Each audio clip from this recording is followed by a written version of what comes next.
Hello and welcome to Global Eye. I'm Parikshit Luthra. The big newsmaker of the week, U.S. Commerce Secretary Gina Raimondo is in Delhi to hold a commercial dialogue with India. Both nations signed a memorandum of understanding on semiconductor supply chains to decrease dependence on China and Taiwan. Raimondo held talks with Finance Minister Nirmala Sitharaman, External Affairs Minister S. Jaishankar to discuss G20 goals and also agreed to launch the India-US Strategic Trade Dialogue as well. Another key area of focus was the Indo-Pacific Economic Framework. India is not a full member of the group just yet due to differences over trade issues. Both India and US are hopeful of coming to a resolution by the end of the year.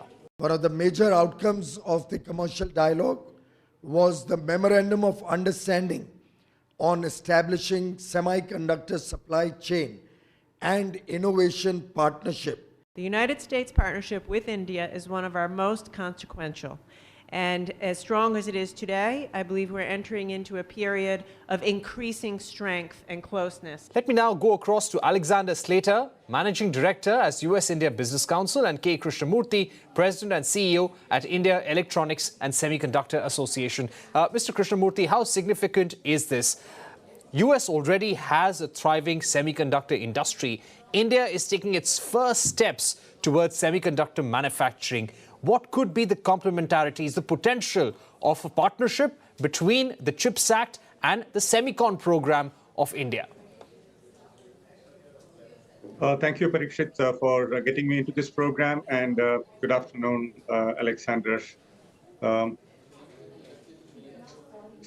United States probably, looking at it from a 10,000 feet level, is restarting its semiconductor manufacturing. And let us stay focused on the semiconductor manufacturing.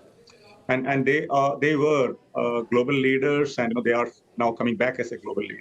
India, as you rightly said, is just taking its baby steps into big-time semiconductor manufacturing. But the supply chain for semiconductor manufacturing consists of about 150 materials, 30 plus gases, and a few other components. All put together, the supply chain consists of 200 plus items. And hence, this MOU, looking at announced by the Commerce Secretary, respected Gina Raimondo, is very, very critical for India as well as for US, I suppose. The critical part is that we have seen huge disruptions over the last 3 years, and how do we prevent that from happening in going forward? And then you look at the materials required for this manufacturing of semiconductors. Out of the 200 items, probably India already have categorized and cataloged 30 to 40 of them as available in India at different levels of quality and maturity. So how do we leverage this? And how can India become a supplier to the global semiconductor manufacturing ecosystem, in addition to what it can do when the fabs in India come up? So that's the context in which I will look at this MOU. And I'm pretty sure this will lead to a win-win situation for both US and India. Right. Alexander, to ask you about the nitty-gritties of this MOU, Gina Raimondo has indicated that she would want US and India to collaborate in mapping global supply chains of semiconductors, assessing what the global demand is like, and making sure that both countries now are not over-incentivizing one particular kind of semiconductors and causing a glut in the global economy. How would this relationship actually work? When does US begin supporting us, and in what manner? Parikshit, thanks so much for having me on to talk about this critical subject. And Mr. Krishnamurthy, it's very good to be on the show with you, someone who's so knowledgeable about the sector in India.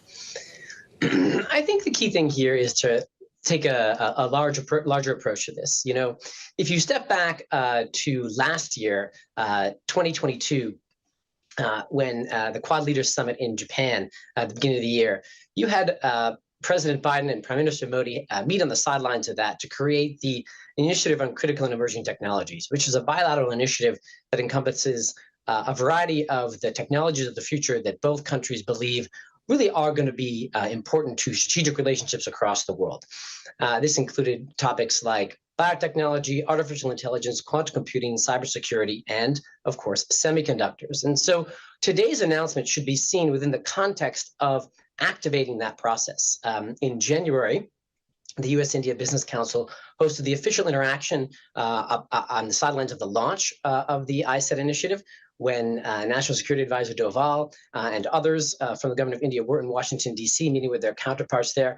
At that meeting was Secretary Raimondo, Advisor Doval, and National Security Advisor Jake Sullivan, among others. And we brought the industry together to talk through how to do exactly what you're talking about, Parikshit. How do we activate this in a nitty-gritty manner? And I think that the MOU that's coming out today is going to be the first step in that process. And everything is about moving from ideas to action and alignment. The key thing here is to be talking about ecosystems, not just one part of the semiconductor manufacturing process. India has incredible expertise in semiconductor design. This is not really just only about fabrication. A key area where I think the US and India can work together to add value is in the assembly, testing, and packaging of semiconductors. Much of that is now concentrated in East Asia, which is not good for anybody. I think we found that out during COVID, that any one country being a locus for a specific part of the global supply chain. India. And so India has a real opportunity here to take the lead in that area, working with the United States. And I would expect the MOU would help put in place a process for aligning our ecosystems in the nitty-gritty way, so that we're able to cover the full scope of things beyond fabrication. We'll be able to leverage the talent pool that India has on semiconductor design, and also the labor supply that India has to really boost the opportunity in the packaging, testing, and assembly space, which is really job intensive. And so it'll be really good for India to boost employment here, and very good for the United States to diversify that important service. Right. Mr. Krishna Moorthy, coming back to you, Gina Raimondo, while speaking to Shireen Bhan, our managing editor, yesterday, also mentioned that there are a number of areas where India has very high tariffs on semiconductor manufacturing or components used in semiconductor manufacturing. Could you give us a sense of how many such products or component lines would there be, and how important is it to reduce and rationalize tariffs there if we really want to attract US companies? Yeah, so if you look at the semiconductor manufacturing supply chain, the market size today is about $180 billion worldwide, and which is expected to grow to $550 billion by 2030. And if you split this $550 billion pie into three major buckets, you will see that $200 million of that is for manufacturing equipments, about $150 billion is towards materials, and the remaining $150 billion is services. And services include what Alexander said just now, like ATMP and things like that. So leaving the manufacturing equipments out for the time being, for a moment, if you look at the $150 billion worth of materials that are required, and if India were to become a manufacturing powerhouse over a period of time, maybe 7 years, 10 years from now, India, there are two things that need to happen. Number one, the ease of access to these 200 plus materials need to be assured for the manufacturing entities to feel comfortable that it is quite possible and easy for them to run the manufacturing of semiconductors without any disruptions. And I will explain this with an example. Russia produces about 40% of the palladium, one of the critical components, materials that is required for semiconductor manufacturing.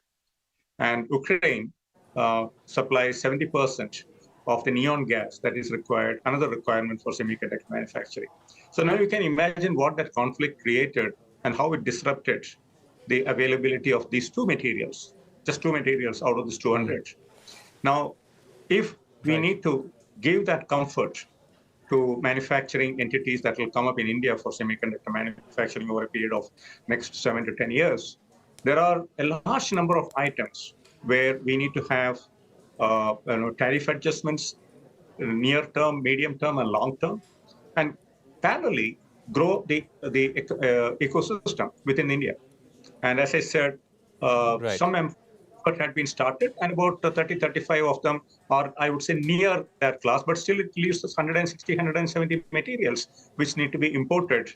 But the collaborative approach is exactly what will solve this problem, because one of the things where this collaboration can lead to is setting up qualification labs with global suppliers Right. coming in, and accelerating that process of making these materials available. Right. Alexander, coming to you, what has been the interest? Because Gina Raimondo, in a press briefing, said last night that currently there are no specific firms which have made any commitments under this MOU so far. What has been the level of interest in companies in the United States in collaborating with their Indian counterparts or setting up manufacturing here? And will this MOU only be for handholding the private sector of two countries, trying to bring them together to collaborate? Or do you feel that there will be some concrete investments, monetary investments from the US government into India as well?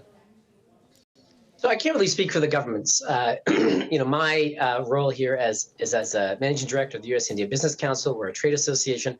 And I really do know what our members feel and where they are on this. And I'll go back to my original comments and some of the things that we heard from Mr. Krishna Moorthy. The key thing here is to align ecosystems, and that's where I think the governments can play a critical role. You asked about the customs regime, right? If we're going to move forward in job-intensive areas that apply across the entire ecosystem beyond simply fabrication, right? And this is critical here. I think that's where most of the potential lies. But if we're going to do that, we need to get the customs regulations right. We need to allow for the import of intermediary goods. We talk about this beyond the semiconductor area a lot. You and I, Parikshit, have actually talked about this on air, that if India is going to be a global manufacturing hub, make in India, make for the world, it's got to have a customs system that has both regulations and is staffed by people who are able to allow intermediate goods to come into the country easily and get out of the country. And, the government's investment in CapEx that we've seen over the last 3 years in budgets really helps on that front, moving goods in and out of the country. But we also need a regulatory regime with capacity in human capital to execute on that.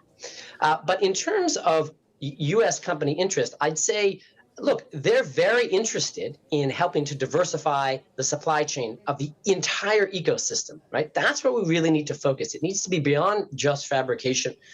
Many of our members are deeply interested in setting up the capacity in India to assemble, package, and test chips here. And again, that is the most job-intensive part of the supply chain. Already, many of our members actually collaborate with R&D capacity here in India on the chip design sector. I've talked to, one of our members in particular talks about they have a close to 24-hour design cycle, because when the folks who are doing design in the United States go to sleep, their Indian counterparts pick up the designs and move them forward. And that just shows you one reason why this has such potential, that the skill level of India in that part of the ecosystem is on par with the United States. So very good things are happening. So the idea here now is, where can we find a win-win? Where do the U.S. companies want to develop additional capacity in India, and where does India have the capacity to fulfill that? I really do think that assembly, packaging, and testing is a way to go. And it'll be a plethora of jobs will come from that, really helping raise employment in India. All right, we've run out of time, but Alexander, Slater, Mr. Krishna Moorthy, thank you very much for joining us here on Global Eye, giving us your view on the big MOU that was signed between Gina Raimondo and Commerce Minister Piyush Goyal during this visit that will pave the way for strategic collaboration between India and US on semiconductors. Thanks once again for being with us. Thank you. Thank you very much. Thank you. We're taking a short break here on Global Eye, but coming up, a report by CrowdStrike Intelligence highlights that China has actively targeted nearly 40 nations via cyber espionage. We bring you a special discussion with Adam Mayers, Senior Vice President at CrowdStrike, after the break.